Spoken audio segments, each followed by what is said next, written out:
The Journey to the West. 25. The genuine immortal gives chase to catch the scripture monk. Pilgrim's son greatly disturbs 5 villages abbey. We were telling you about the 3 brothers who went to the main hall and said to their master, "The rice is almost done. Why did you call us?" "Disciples," said Tripitaka. "I didn't want to ask you about the rice. They have something called the ginseng fruit in this abbey, which looks like a newborn infant. Which one of you stole it and ate it?" "Honestly," said 8 Rules, "I don't know anything about it, and I haven't seen it." "It's the one who is laughing. It's the one who is laughing," said Clear Breeze. "I was born with a laughing face," snapped Pilgrim. "Don't think because you have lost some kind of a fruit that you can keep me from laughing." "Disciple, don't get angry," said Tripitaka. "Those of us who have left the family should not lie, nor should we enjoy stolen food. If you have in truth eaten it, you owe them an apology. Why deny it so vehemently?" When Pilgrim perceived how reasonable this advice of his master was, he said truthfully, "Master, it's not my fault. It was 8 Rules who overheard those 2 Taoist lads eating some sort of ginseng fruit. He wanted to try one to see how it tasted, and told me to knock down 3 of the fruits. Each of us brothers had one. It's true that we have eaten them. What's to be done about that?"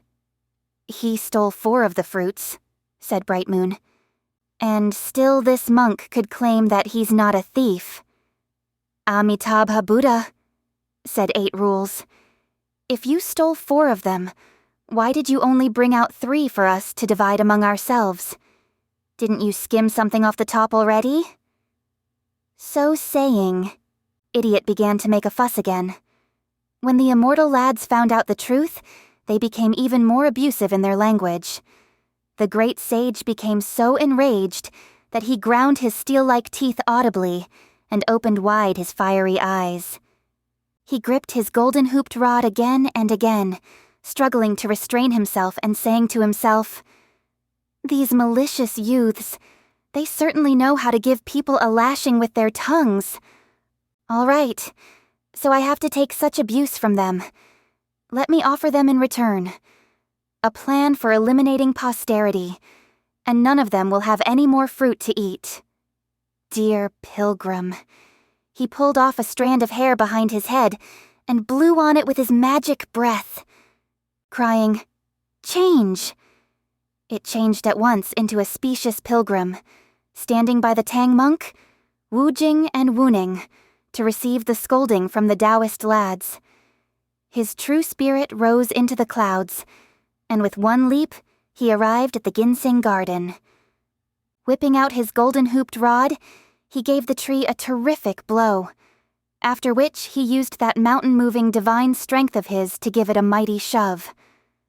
Alas, leaves fell, limbs cracked, and roots became exposed. The Taoists lost their grasp of reverted cinnabar. After the great sage had pushed down the tree, he tried to look for the fruits on the branches, but he could not find even half a fruit. The treasure, you see, would fall when it met with gold, and both ends of his rod were wrapped in gold. Moreover, iron is also one of the 5 metallic elements. The blow of the rod, therefore, shook loose all the fruits from the tree, and when they fell, they became assimilated to the earth once they touched the ground, so that there was not a single fruit left on the tree. "Fine, fine," he said. "Now all of us can scram." He put away his iron rod and went back to the front. With a shake of his body, he retrieved his hair, but the rest of the people, like those of fleshly eyes and mortal stock, could not perceive what had taken place. We now tell you about the 2 immortal lads who ranted at the pilgrims for a long time. Clear Breeze said, "Bright Moon, these monks do take our reproach quite well. We have been upbraiding them as if they were chickens all this time, but not once have they even attempted to answer us. Could it be that they really did not steal the fruits? With the tree so tall and the leaves so dense, we could have made a mistake in our tallying, and we might have chided them unjustly. We should go and investigate further. You are right, said Bright Moon, and the two of them accordingly went back to the garden. But what they saw was only a tree on the ground, with broken boughs and fallen leaves, without so much as a single fruit on it. Clear Breeze was so aghast that his legs gave way, and he fell to the ground. Bright Moon shook so violently that he could hardly stand up. Both of them were scared out of their wits. We have, as testimony, this poem. Tripitaka went westward to the Long Life Mount. Wukong cut down the grass of reverted cinnabar. Boughs broken and leaves fallen, the divine root exposed. Clear Breeze and Bright Moon were horrified. The two of them lay on the ground, hardly able to speak coherently. They could only blurt out, "What shall we do? What shall we do? The magic root of our 5 villages abbey is severed. The seed of this divine house of ours is cut off. When our master returns, what shall we tell him?" Then Bright Moon said, "Elder brother, stop hollering. Let's pull ourselves together and not alarm those monks. There's no one else here. It has to be that fellow with a hairy face and a thunder god beak who used magic unseen to ruin our treasure. If we try to talk to him, he will probably deny it, and further argument may well lead to actual combat. In the event of a fight, how do you suppose the two of us could stand up to the 4 of them? It would be better if we deceived them now by saying that the fruits were not missing, and that since we made a mistake in our counting, we were offering them our own apology. Their rice is almost cooked. When they eat, we shall even present them with a few side dishes. When each of them is holding a bowl, you stand on the left of the door, and I'll stand on the right, and we'll slam the door shut together. We'll lock it, and all the other doors of this abbey too, so that they will not be able to escape. We can then wait for Master to return, and let him do with them what he wills.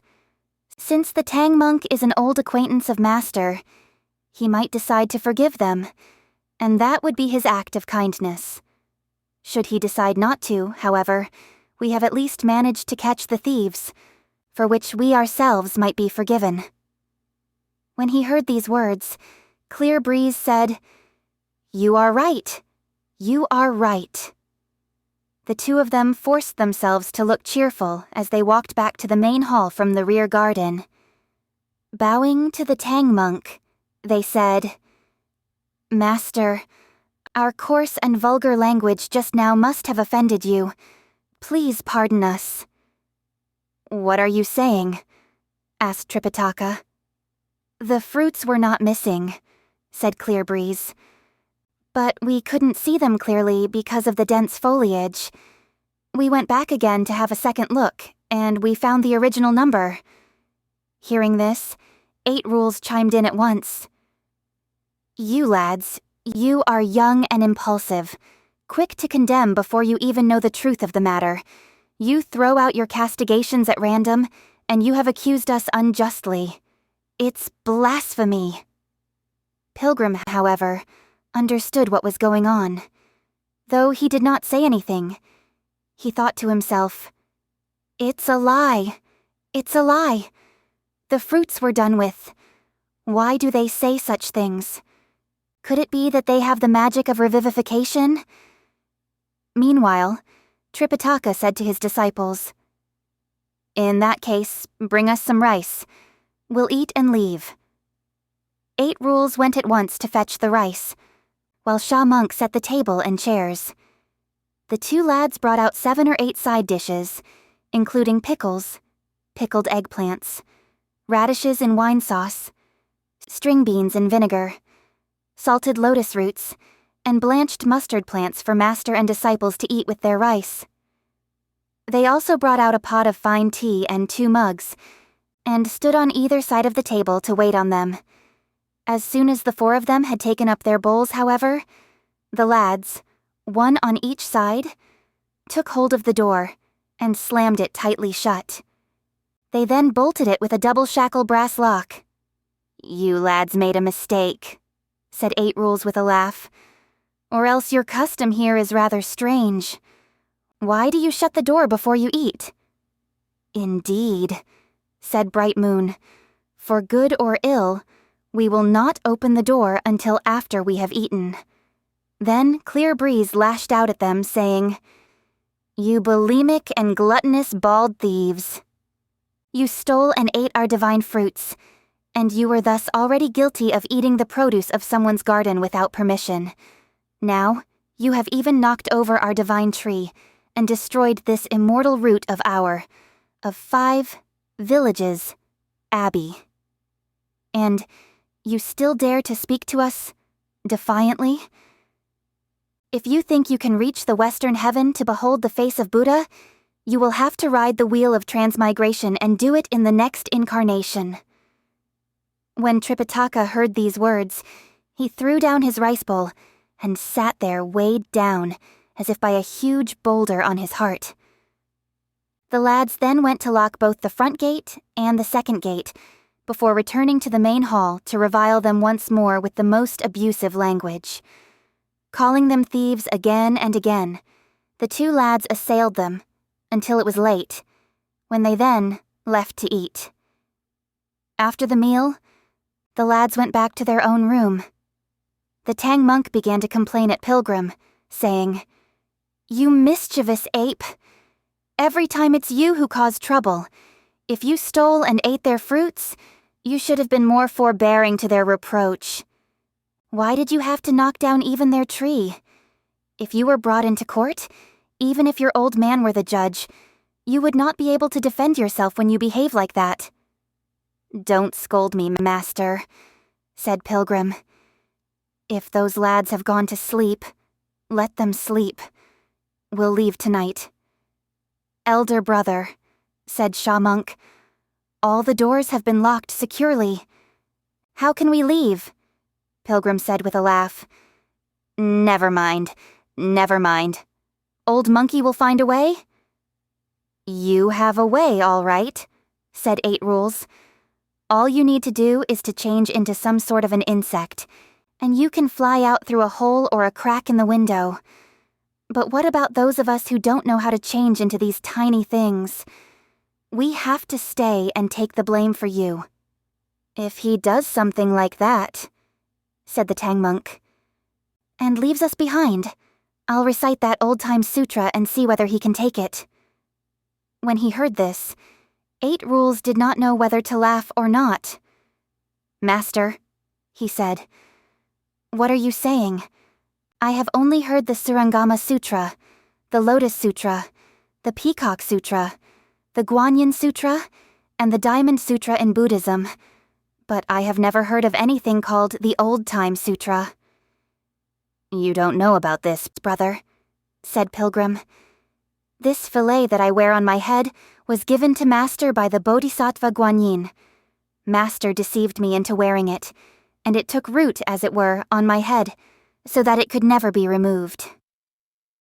There is, moreover, the Tight Fillet Spell, or the Tight Fillet Sutra. The moment he recites that, I'll have a terrible headache, for it's the magic trick designed to give me a hard time. Master, don't recite it. I won't betray you.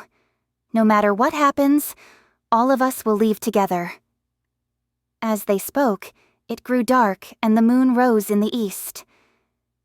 Pilgrim said, "When all is quiet and the crystal orb is bright, this is the time for us to steal away."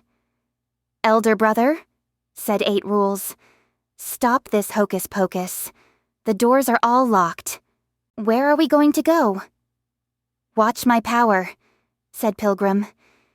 He seized his golden hooped rod and exercised the lock-opening magic. He pointed the rod at the door, and all the locks fell down with a loud pop, as the several doors immediately sprung open. "What talent?" said Eight Rules, laughing. Even if a little smith were to use a lockpick, he wouldn't be able to do this so nimbly. Pilgrim said, "This door is nothing. Even the South Heaven Gate would immediately fly open if I pointed this at it." They asked their master to go outside and mount the horse. Eight Rules pulled the luggage, and Sha Monk led the way toward the west. "Walk slowly, all of you," said Pilgrim. "Let me go and see to it that the Taoist lads will sleep for a month." "Disciple," said Tripitaka, "don't harm them, or you will be guilty of murder as well as robbery." "I won't harm them," said Pilgrim. Going inside again, he went to the door of the room where the lads were sleeping. He still had around his waist a few sleep-inducing insects, which he had won from the Devaraja Virupaksa when they had played a game of guess fingers at the East Heaven Gate.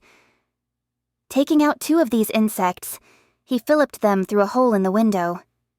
They headed straight for the faces of the lads, who fell at once into a sleep so deep that it seemed nothing could arouse them.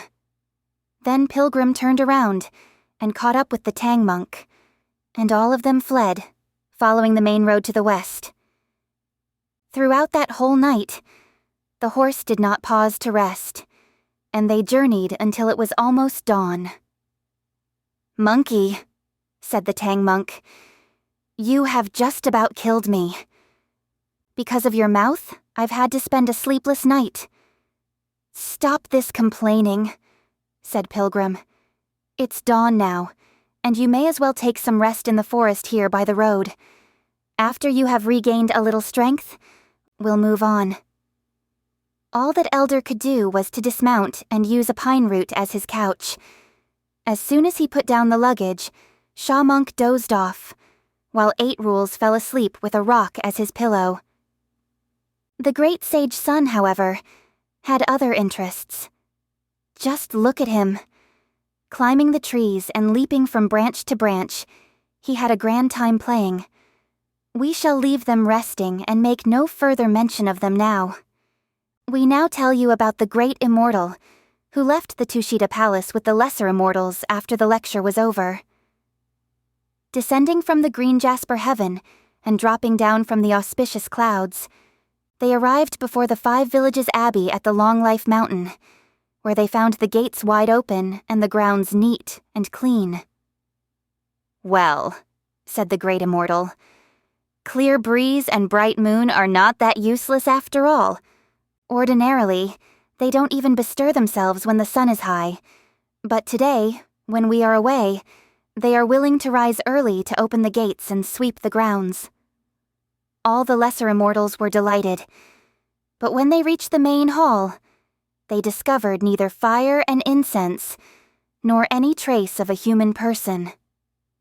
Clear breeze and bright moon were simply nowhere to be seen. "Because of our absence, the 2 of them must have stolen away with our things," said the rest of the Immortals. "Nonsense," said the Great Immortal. "How could those who seek the way of immortality dare to engage in such wickedness? They must have forgotten to close the gates last night and gone to sleep. They are probably not yet awake this morning." When they all reached the door of the Taoist lads, they found the door tightly shut and heard heavy snoring from within. They pounded on the door and attempted to rouse them, but the lads could not be wakened by all that clamor. Finally, the Immortals managed to pry open the door and pull the lads off their beds. Even then, they did not wake up. "Dear immortal lads," said the Great Immortal, laughing, "those who have attained immortality should not be so desirous of sleep, for their spirits are full. Why are they so fatigued? Could it be that someone has played a trick on them? Quickly, bring me some water."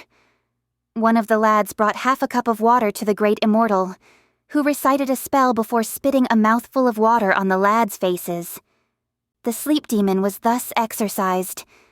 Both lads woke up, and as they opened their eyes and wiped their faces, they suddenly saw all the familiar faces of their teacher, Lord, equal to Earth, and the other immortals.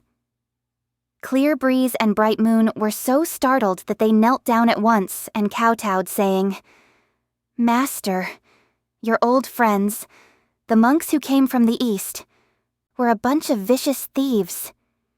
"Don't be afraid," said the Great Immortal, smiling. "Take your time and tell me about them." "Master," said Clear Breeze, "shortly after you left that day, a Tang monk from the land of the east did indeed arrive with 3 other monks and a horse. In obedience to your command, your disciples, having ascertained their origin, took 2 of the ginseng fruits and served them. That elder, however, had worldly eyes and a foolish mind, for he could not recognize the treasures of our immortal house. He insisted that they were newborn infants not yet 3 days old, and absolutely refused to eat them. For this reason, each of us ate one of the fruits instead. We didn't expect, however, that one of his 3 disciples, a fellow whose surname was Sun, and whose given name was Wukong Pilgrim, would steal and eat 4 of the fruits. When we discovered the theft, we tried to reason with him, speaking rather forthrightly to that monk, but he refused to listen to us, and instead used the magic of the spirit leaving the body to... Oh, this is painful." When the 2 lads reached this point in their discourse, they could not hold back their tears. "Did that monk strike you?" asked the rest of the immortals. "He did not hit us," said Bright Moon, "but he struck down our ginseng tree." When the Great Immortal heard this, he was not angry. Instead, he said, "Don't cry. Don't cry. What you don't know is that the fellow with the name of Sun is also a minor immortal of the Great Monad. He has great magic power and has caused much disturbance in heaven. If our treasure tree is struck down, all I want to know is whether you will be able to recognize these monks if you see them again." "Certainly," said Clear Breeze. "In that case," said the Great Immortal, "follow me. The rest of you disciples can prepare the instruments of punishment. When I return, they shall be whipped." The various immortals took this instruction, while the Great Immortal mounted the auspicious luminosity with Clear Breeze and Bright Moon to give chase to Tripitaka. In a moment, they had covered 1,000 miles. But when the Great Immortal looked toward the west at the tip of the cloud, he could not see the Tang monk anywhere. When he turned around and stared eastward instead, he found that he had overtaken the pilgrims by some 900 miles, for that elder, even with his horse galloping non-stop all night, had managed to travel only 120 miles. Reversing the direction of his cloud, the Great Immortal made the trip back in an instant. "Master," said one of the lads, "that's the Tang monk sitting beneath a tree by the road." "I see him," said the Great Immortal. "You 2 go back and prepare the ropes. Let me capture them by myself." Clear Breeze and Bright Moon went back to the Abbey at once. Dropping down from the clouds, the Great Immortal changed himself into a mendicant Taoist with one shake of his body. "How was he dressed?" you ask. A priestly robe patched 100 times, and a sash in the style of Mr. Liu. His hands waved a yak's tail and lightly tapped a fish drum. Straw sandals with 3 loops shod his feet. A sinuous turban wrapped around his head. With wind-filled sleeves all aflutter, he sang of the rising moon. He came straight to the tree and said in a loud voice to the Tang monk, "Elder, this poor Taoist raises his hands." Hastily returning the salutation, the elder said, "Pardon me for not paying respects to you first." "Where did the elder come from?" asked the Great Immortal. "And why is he sitting in meditation here beside the road?" Tripitaka said, "I am a scripture seeker sent by the Great Tang of the land of the east to the western heaven." Feigning surprise, the Great Immortal said, When you came from the east, did you pass through my humble mountain abode? Which precious mountain is the abode of the venerable immortal? Asked the elder. The great immortal said, The 5 Villages Abbey, in the Long Life Mountain, is where I reside. The moment he heard this, Pilgrim, having something very much on his mind, replied, No, we came by another route up there.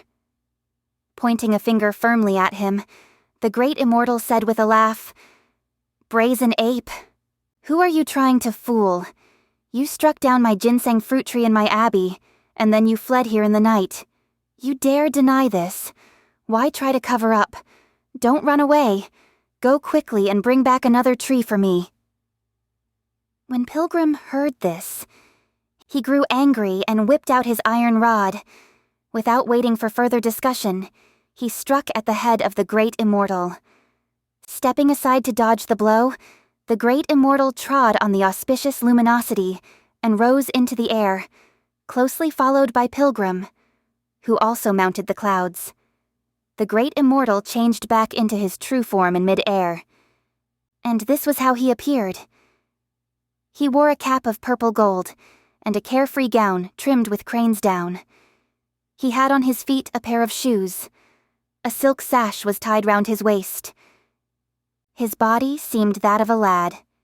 His face, that of a lady fair, but with flowing mustaches and beard. Some crow feathers adorned his hair. He faced Pilgrim, but without a weapon, save a jade yak's tail which he twirled in his hand. Above and below, Pilgrim struck wildly with his rod, only to be parried again and again by the great immortal wielding his jade yak's tail. After 2 or 3 rounds of fighting, the great immortal displayed his magic of the cosmos in the sleeve. Standing on the tip of a cloud and facing the wind, he gently flipped open the wide sleeve of his gown and sent it toward the earth in a sweeping motion. All 4 of the monks and the horse were at once scooped up into the sleeve. "This is dreadful," said 8 Rules.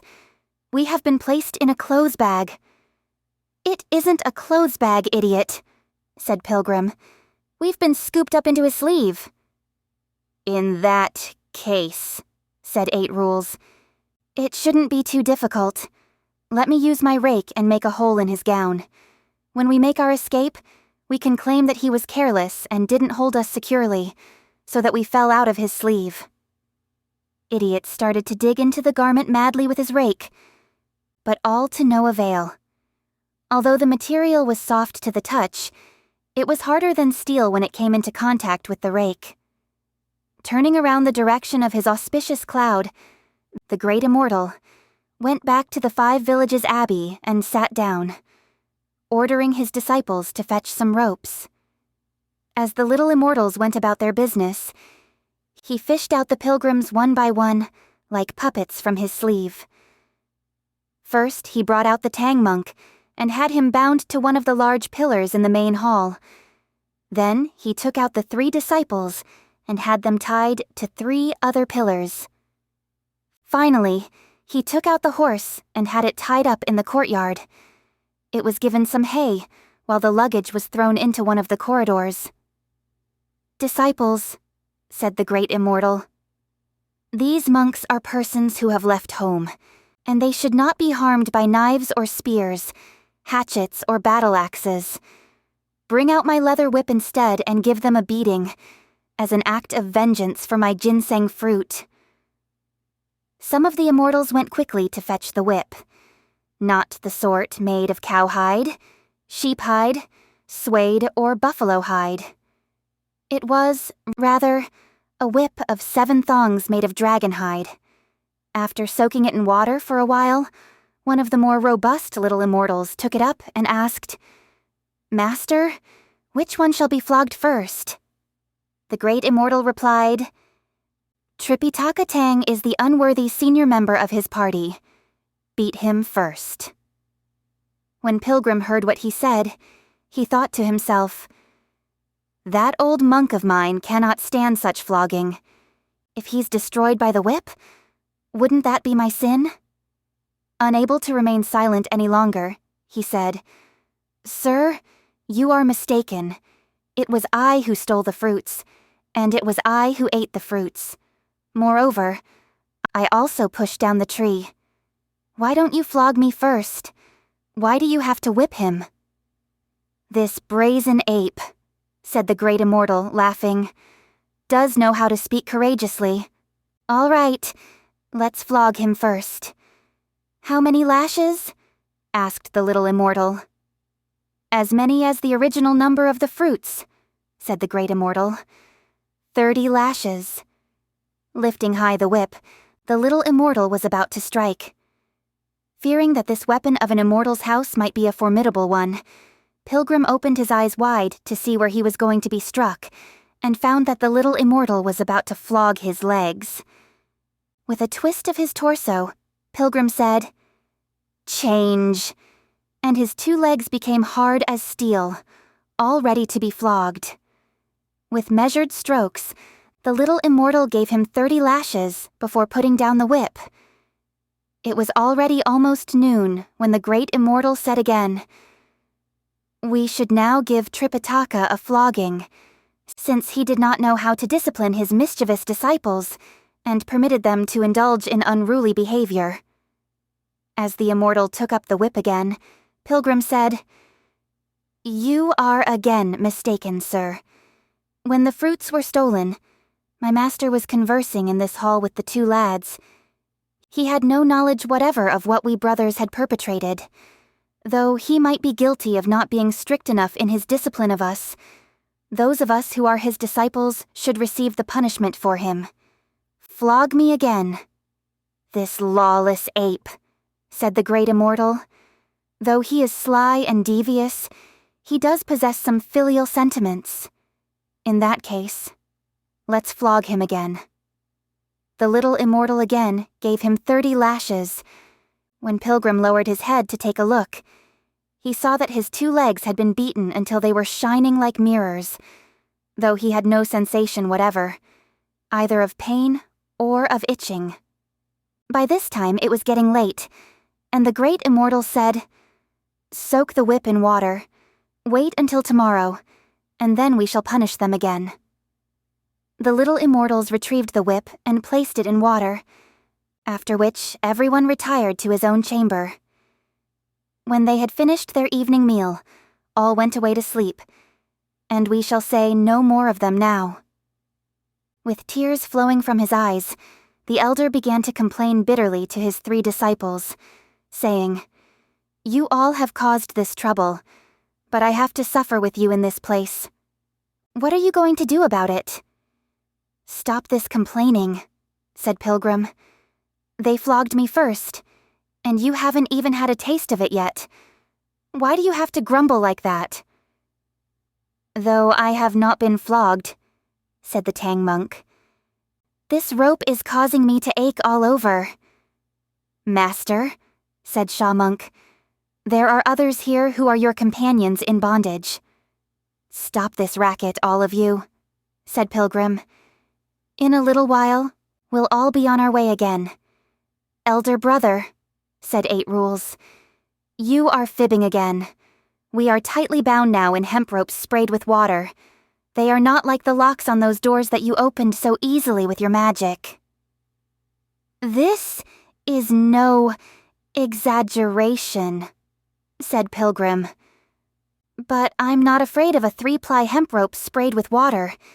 Even if it were a choir cord as thick as a small bowl, I would consider it as insubstantial as the autumn wind." Hardly had he finished speaking when it became completely quiet everywhere. "Dear Pilgrim," he contracted his body and at once freed himself from the ropes, saying, "Let's go, master." "Elder brother," said a startled Sha monk, "save us too." Speak softly," said Pilgrim. He untied Tripitaka, Sha monk, and 8 Rules. They put on their clothes, saddled the horse, and picked up the luggage from the corridor. As they walked out of the abbey gate, Pilgrim said to 8 Rules, "Go to the edge of the cliff there and bring back 4 willow trees." "What do you want them for?" asked Eight Rules. I have use for them. Bring them quickly. Idiot did possess some sort of brutish strength. He did as he was told, and with one shove of his snout, he felled one of the willow trees. Knocking down 3 more, he gathered them up into a bundle and hauled them back. Pilgrim stripped the branches off the trunks, and the 2 of them carried the trunks inside, where they fastened them to the pillars with the ropes with which they had earlier been tied up themselves. Then the great sage recited a spell. Biting the tip of his own tongue, he spat some blood on the trees and cried, "Change!" One of them changed into the elder, another changed into a figure like himself, and the 2 other trees changed into Shamunk and 8 Rules. They all seemed to look exactly alike. When questioned, they knew how to make replies. When their names were called, they knew how to answer. Only then did the 2 of them run back out and catch up with their master. As before, the horse did not pause to rest for that whole night as they fled the 5 villages' abbey. When morning arrived, however, the elder was nodding on the horse, hardly able to remain in the saddle. When Pilgrim saw him like that, he called out, "Master, you are terribly soft. How is it that a person who has left home like yourself has so little endurance? If I, old monkey, went without sleep even for 1,000 nights, I still would not feel fatigue. Well, you had better get off the horse, so that travelers won't see your condition and laugh at you. Let's find a temporary shelter beneath the mountain slope and rest a while before we move on again. We shall not tell you any more now about master and disciples resting by the way. We shall tell you instead of the great immortal, who rose at the crack of dawn and went out at once to the main hall after taking his morning meal. He said, 'Bring out the whip. It's Tripitaka's turn today to be flogged.' The little immortal wielded the whip and said to the Tang monk, 'I'm going to beat you.' 'Go ahead,' said the willow tree, and he was given 30 lashes. Changing the direction of his whip, the little immortal said to 8 Rules, 'I'm going to flog you.' 'Go ahead,' said the other willow tree, and the one that was changed into the form of Shamunk gave the same reply when it was his turn. By the time they reached Pilgrim, the real Pilgrim, resting by the wayside, was suddenly sent into a violent shudder. 'Something's wrong,' he exclaimed. 'What do you mean?' asked Tripitaka. Pilgrim said, 'I transformed 4 willow trees into the 4 of us, thinking that since they flogged me twice yesterday, they would not beat me again today. But they are giving my transformed body a beating, and that's why my true body is shivering. I had better stop the magic.' Hastily, Pilgrim recited a spell to suspend the magic. Look at those frightened Taoist lads. The one who was doing the flogging threw away the whip and ran to report, saying, 'Master, at first I was beating the great Tang monk, but now I am only striking at some willow roots.' When the great immortal heard these words, he laughed bitterly, saying, 'Pilgrim's son, truly a marvelous monkey king. It was rumored that when he caused great disturbance in heaven, even the cosmic nets that the gods set up could not hold him. I suppose there must be some truth to that. So, you escaped. But why did you have to tie up these willow trees here to impersonate you and your companions? I'm not going to spare you. I'll pursue you.' Saying this, the great immortal at once rose into the clouds. He peered toward the west and saw the monks fleeing, poling the load of luggage and riding the horse. The great immortal dropped down from the clouds, crying, 'Pilgrim's son, where are you running to? Give me back my ginseng tree.' Hearing this, 8 Rules said, 'We're finished. Our foe is here again.' 'Master,' said Pilgrim, 'let's pack up that little word, kindness, for the moment. Allow us to indulge in a little violence and finish him off so that we can make our escape." When the Tang monk heard these words, he trembled all over, hardly able to reply. Without even waiting for his answer, however, Sha monk lifted his precious staff, 8 rules brought out his muckrake, and the great sage wielded his iron rod. They all rushed forward to surround the great immortal in midair, and began to strike at him furiously. For this vicious battle, we have the following poem as testimony. Wukong knew not that genuine immortal, Lord equal to earth, was wondrous and strange. Though 3 weapons divine showed forth their might, one yak's tail flew up with natural ease, to parry the thrusts on the left and right, to block the blows struck at the front and back. Night passed, day came, still they could not escape. How long would it take them to reach the west? The 3 brothers all raised their divine weapons and attacked the immortal together. But the great immortal had only the fly brush with which to meet his adversaries.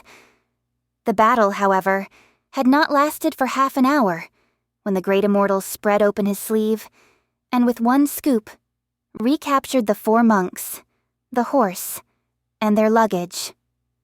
Reversing the direction of his cloud, he went back to his abbey, where he was greeted by the other immortals.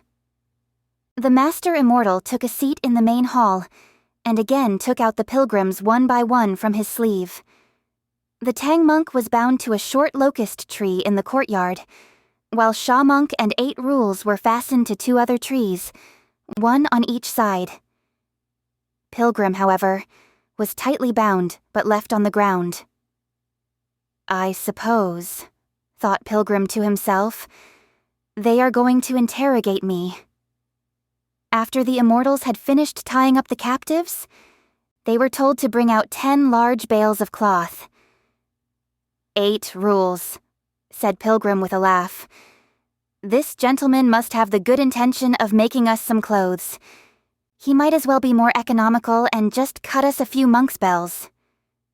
After the little immortals had brought out the homespun cloth, the great immortal said, "Wrap up Tripitaka Tang, Jew 8 rules, and Sha monk entirely in the cloth."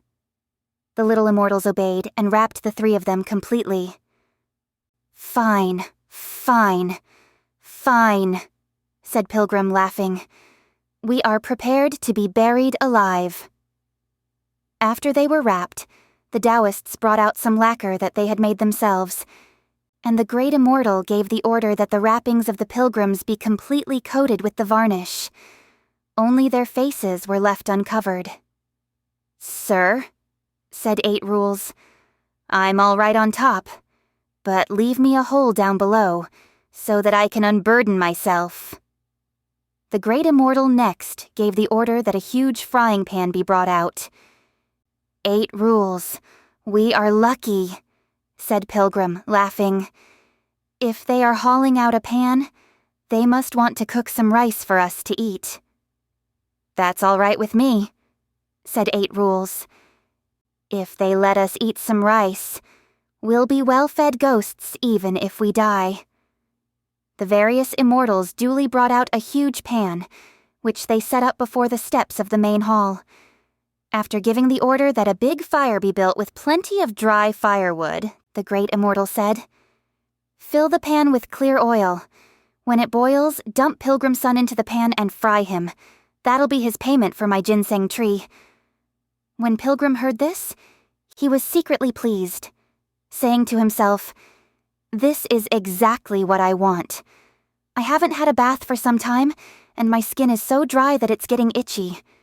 For good or ill, I'll enjoy a little scorching and be most grateful for it." In a moment, the oil was about to boil. The great sage, however, was quite cautious, fearing that this might be some form of formidable divine magic that would be difficult for him to handle once he was in the pan. He looked around quickly. In the east he saw a little terrace with a sundial on top, but to the west he discovered a stone lion. With a bound, Pilgrim rolled himself toward the west, Biting the tip of his tongue, he spat a mouthful of blood on the stone lion, crying, "Change!"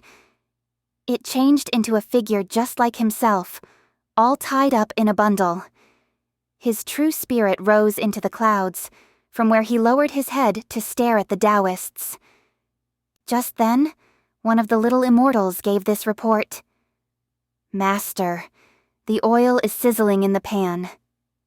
"Pick up Pilgrim's son and throw him in," said the great immortal. 4 of the divine lads went to carry him, but they could not lift him up. 8 more joined them, but they had no success either. They added 4 more, and still they could not even budge him. "This monkey loves the earth so much that he can't be moved," said one of the immortals.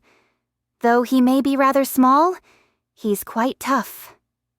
Finally, 20 little immortals managed to lift him up and hurl him into the pan.